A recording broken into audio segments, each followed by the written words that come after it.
آپ سن رہے ہیں طبقاتی جدوجہد، انقلابی سوشلزم کا علم بردار سید علی گیلانی۔ کشمیر میں پراکسی جنگ کا ایک عہد تمام۔ تحریر حارث قدیر۔ بھارت کے زیر انتظام جموں کشمیر میں پاکستان نواز سیاست کو پروان چڑھانے، مذہبی عسکریت پسندی کو پروان چڑھانے میں صف اول کا کردار ادا کرنے والے سید علی شاہ گیلانی 2 روز قبل بدھ کی شب سری نگر میں طویل علالت کے بعد فوت ہو گئے ہیں۔ بھارتی زیر انتظام جموں کشمیر کی انتظامیہ اور پولیس نے ان کی میت کو تحویل میں لے کر محض 50 سے 60 افراد کی موجودگی میں نماز جنازہ کی ادائیگی کے بعد جمعرات کی صبح سپرد خاک کر دیا۔ پوری وادی میں سیکیورٹی کے سخت انتظامات کیے گئے، تمام راستوں کو بند کیا گیا، انٹرنیٹ اور موبائل فون سروس کو بند کیا گیا اور سری نگر شہر کو ایک فوجی چھاونی میں تبدیل کر کے ایک مرتبہ پھر وادی کشمیر پر ریاستی جبر و تشدد کا خوف مسلط کیا گیا۔ پابندیوں کا یہ سلسلہ آج بھی جاری رکھنے کا اعلان کیا گیا ہے۔ بھارتی ریاست اور کٹ پتلی انتظامیہ کا اقدام بوکھلاہٹ اور جبری قبضے کو قائم و دائم رکھنے کے اعتماد اور یقین کے فقدان کی غمازی کر رہا ہے۔ حکومت پاکستان نے ایک روزہ سوگ کا اعلان کیا ہے۔ پارلیمنٹ ہاؤس کے سامنے غائبانہ نماز جنازہ ادا کی گئی۔ پاکستان کے زیر انتظام جموں کشمیر میں 3 روزہ سوگ کا اعلان کیا گیا اور مختلف مقامات پر غائبانہ نماز جنازہ ادا کی گئی۔ پاکستان اور زیر انتظام جموں کشمیر کی حکمران اشرافیہ، میڈیا، دانشور حلقے اور سیاسی جماعتوں کی قیادتیں سید علی شاہ گیلانی کی وفات پر انہیں خراج عقیدت پیش کرنے اور گہرے رنج و غم کا اظہار کرنے میں مصروف ہیں۔ عام حالات میں ہمیشہ سماج کے عمومی شعور پر حکمران طبقے کے خیالات اور نظریات ان کے میڈیا اور دیگر ذرائع پر غلبے کی وجہ سے حاوی رہتے ہیں۔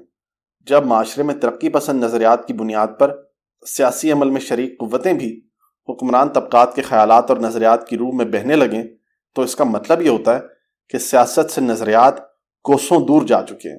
معاشی اور سیاسی بحران گہرے سماجی بحران کی صورت میں اپنا اظہار کر رہا ہے اور معاشرے میں ترقی اور بہتری کی گنجائش رائج الوقت نظام کے اندر رہتے ہوئے ممکن نہیں رہی ہے۔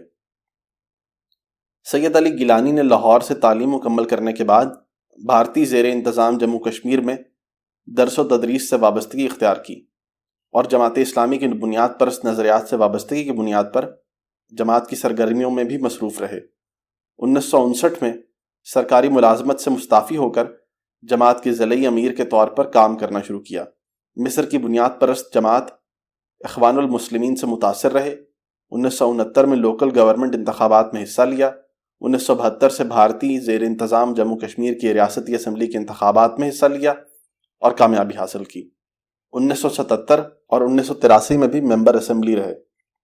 1987 میں بھارتی زیر انتظام جموں کشمیر کی تمام مذہبی جماعتوں نے مسلم یونائٹڈ فرنٹ کے نام سے ایک اتحاد قائم کر کے انتخابات میں حصہ لینے کا فیصلہ کیا۔ جماعت اسلامی اس اتحاد کی سب سے اہم کھلاڑی تھی۔ 1987 کے انتخابات میں بھارتی ریاست کی بھرپور مداخلت کی خبریں منظر عام پر آئیں اور ان انتخابات کو اس خطے کے سب سے متنازع ترین انتخابات قرار دیا جاتا ہے۔ تاہم مسلم یونائٹڈ فرنٹ کے سید علی گیلانی سمیت 4 ممبر اسمبلی اس انتخاب میں بھی فتح حاصل کرنے میں کامیاب ہو گئے۔ یہ وہ مرحلہ تھا جب بھارتی زیر انتظام جموں کشمیر میں عوامی مزاحمت کا آغاز ہوا اور بھارتی فوجی قبضے سے آزادی کی تحریک پوری وادی میں پھیل گئی۔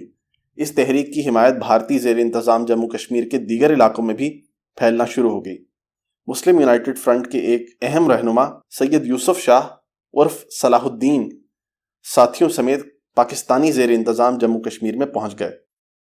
کسی بھی سامراجی ریاست کے لیے پراکسی وار کے آغاز اور کسی خطے میں مداخلت کا موقع تبھی پیدا ہوتا ہے جب وہاں کسی بھی نوعیت کا عدم استحکام ہو، سماجی بغاوت ہو یا مزاحمتی تحریک ابھر رہی ہو۔ بھارتی زیر انتظام جموں کشمیر میں بھارتی مظالم اور جبری قبضے کے خلاف جب بھی بغاوت نے سر اٹھایا ہے، پاکستانی ریاست کی جانب سے اس تحریک میں مداخلت کرنے اور اپنے مذموم مقاصد حاصل کرنے کی کوشش کی گئی ہے۔ 1947 میں پونچھ کی بغاوت کو بنیاد بنا کر قبائلیوں اور پاکستان میں موجود سابق برطانوی فوجیوں پر مبنی فوج کو جموں کشمیر میں قبضے کے لیے بھیجے جانے کا اقدام ہو۔ 1955 میں شیخ عبداللہ کی گرفتاری کے وقت مرزا افضل بیگ کی سربراہی میں آل جموں کشمیر محاذ رائے شماری کے قیام کے ذریعے تحریک کو اپنے حق میں استعمال کرنے کی کوشش ہو۔ سری نگر اور گرد و نواح میں ابھرنے والی عوامی تحریک کے دوران اگست 1965 میں آپریشن جبرالٹر کے ذریعے آزاد کشمیر ریگولر فورسز کے دستوں کو بھارتی زیر انتظام جموں کشمیر میں بھیجنے کا عمل ہو، یا پھر 1987 میں انتخابات میں ہونے والی منظم ریاستی دھاندلی کے بعد ابھرنے والی عوامی بغاوت کو اپنے حق میں استعمال کرنے کے لیے جموں کشمیر لبریشن فرنٹ کے ذریعے سے مسلح تحریک کے آغاز کی کوشش ہو۔ ہر مرتبہ مقامی رد عمل کو اپنے حق میں استعمال کرنے کے لیے پاکستانی حکمران طبقات نے کوئی نہ کوئی منصوبہ بنایا ہے۔ نظریات پر یقین کے فقدان اور واضح پروگرام سے آری قیادتوں کی التجائی نظریں بھی ہمیشہ سامراجی ریاستوں کی طرف رہی ہیں۔ جموں کشمیر لبریشن فرنٹ کی قیادت نے پاکستانی اداروں کے ذریعے جن نوجوانوں کو عسکری تربیت دلوا کر بھارتی زیر انتظام جموں کشمیر میں لڑنے کے لیے بھیجا، ان نوجوانوں کو بعد ازاں سید علی گیلانی اور سید یوسف شاہ کی سرپرستی میں قائم ہونے والی حزب المجاہدین نے مسلح تصادموں، پاکستانی اداروں کی اطلاعات کی بنیاد پر ٹارگٹ کلنگ اور بھارتی ریاست کو ان کی مخبریاں کرتے ہوئے ان کا قتل عام کروایا۔ یوں 1988 میں بھارتی وزیر داخلہ کی بیٹی کے اغوا سے شروع ہونے والی جموں کشمیر لبریشن فرنٹ کی مسلح تحریک کے 1991 تک سینکڑوں عسکریت پسندوں کو قتل کر دیا گیا اور 7,000 سے زائد کو غیر مسلح کر دیا گیا۔ سید علی شاہ اور ان کے ساتھیوں نے جموں کشمیر لبریشن فرنٹ کو غیر اسلامی اور سیکولر تنظیم قرار دیا۔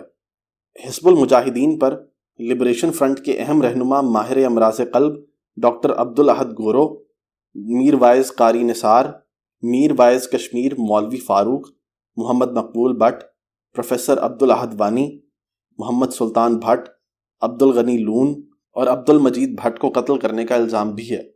اس کے علاوہ حزب المجاہدین اور ان کے حامیوں کی طرف سے مسجدوں کے لاؤڈ سپیکر سے کشمیری پنڈتوں کو کافر قرار دے کر وادی کشمیر نہ چھوڑنے کی صورت میں قتل کی دھمکیاں دی گئیں۔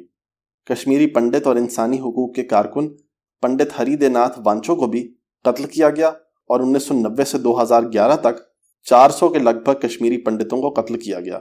اس کے علاوہ حزب المجاہدین جموں کشمیر میں پنڈتوں کی واپسی کے راستے میں ایک بڑی رکاوٹ کے طور پر موجود رہی ہے۔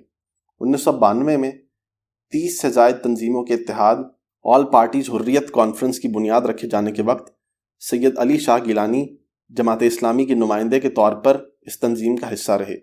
حیرت انگیز طور پر میر وائز کشمیر مولوی فاروق، جن کے قتل کا الزام حزب المجاہدین پر تھا، کے صاحبزادے میر وائز عمر فاروق بھی اس اتحاد میں شریک ہوئے۔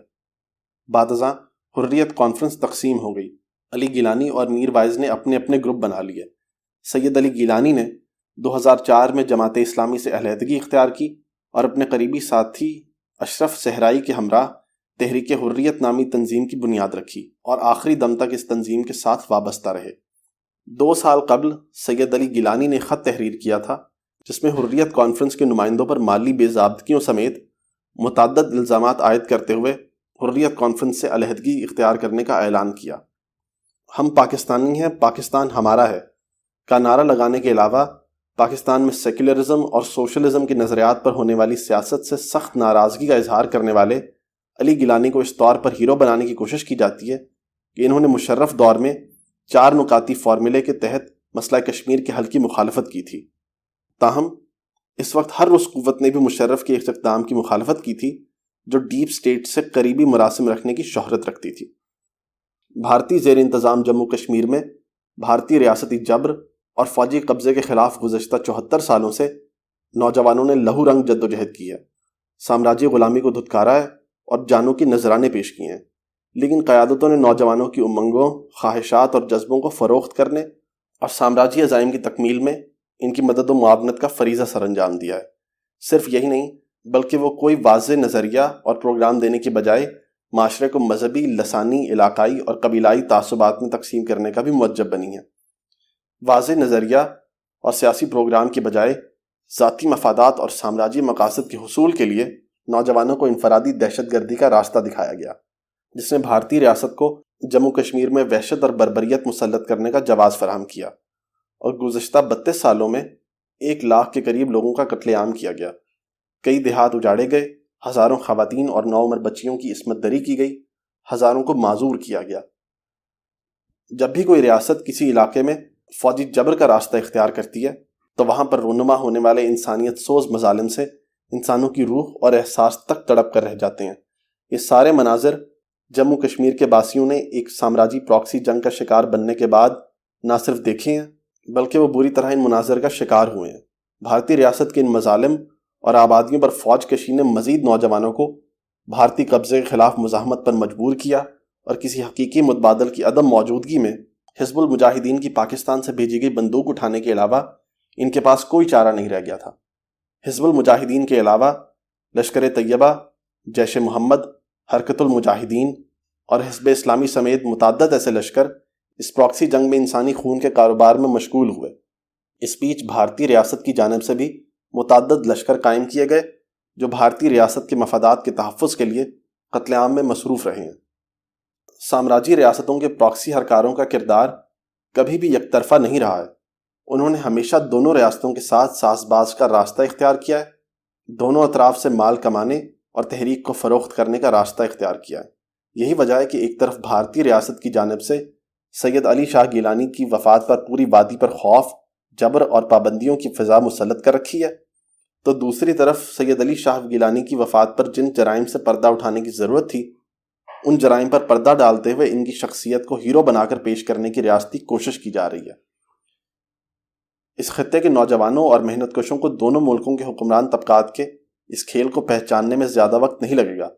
آج جو سماج پر مسلط سیاست کا ہر پہلو حکمران طبقات کے مسلط کردہ خیالات کے حصار میں نظر آ رہا ہے، اس کی بنیادی وجہ معاشی اور سیاسی بحران سے پھیلنے والا گہرا سماجی بحران ہے۔ بڑھتے ہوئے معاشی مسائل کی وجہ سے محنت کش طبقے پر مایوسی اور بدگمانی کے گہرے بادل چھائے ہوئے ہیں۔ ایسا ہمیشہ نہیں رہنے والا۔ اس گہری مایوسی اور بدگمانی کے اندر سے بغاوت کے شعلے ابھرتے دیر نہیں لگے گی۔ جموں کشمیر کے محنت کشوں کی حقیقی آزادی کا راستہ حکمران طبقات کی مدد و معاونت میں مضمر نہیں ہے۔ حکمران طبقات کا ہر عمل مفادات کے حصول اور سرمایہ دارانہ حاکمیت کو جاری رکھنے تک ہی محدود رہتا ہے۔ آزادی کا راستہ محنت کش طبقے کے وسیع تر اتحاد میں ہی پنہا ہے۔ جموں کشمیر سے ابھرنے والی محنت کش طبقے اور نوجوانوں کی بغاوت پورے برصغیر میں بغاوت کے شعلوں کو بھڑکانے کا باعث بن سکتی ہے۔ اس خطے سے سرمایہ دارانہ نظام حاکمیت کے خاتمے اور برصغیر کی سوشلسٹ فیڈریشن کے قیام کے ذریعے سے ہی جموں کشمیر کے باسیوں کو حقیقی معاشی، سیاسی اور سماجی آزادی میسر آ سکتی ہے۔